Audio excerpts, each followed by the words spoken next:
Hey Jala, 60 seconds to make Ayurvedic diagnosis. Okay, let's try. Tell me about the patient. A 45-year-old male patient come to your clinic with Sandhishur. Sandhisur. Yes. Present in Amvat, Sandhigatvat, Vatrak and Asthigatvat. Patient have symptoms of arm like Alasya, Angamard, Aruchi, Trushna? No. No. Vrishchik Dansvat Vedana is present? No. No. Okay. Pain decrease with activity or decrease with rest? With rest. With rest. Yes. So Amvat is out. Now Sandhigatvat, Vatrak and Asthigatvat remains. Vatapurna Dhruti Sparsha is present in Sparshan Pariksha? No. No. So Sandhigatvat is also out. Tell me patient's ahar. Patient like salty and panjad food. Also like seafood. They like curd and buttermilk at night.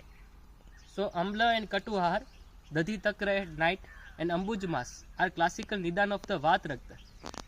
Tell me that patient have complained that joint pain starting from the Padanguli, lower joint, then moves upward? Yes. Yes. So it's definitely Vat Rakta. Yes. Soth is present. Yes. It is Grathit and Pakwa. Yes. It is Gambhir Vat Rakta. Yes. Yes.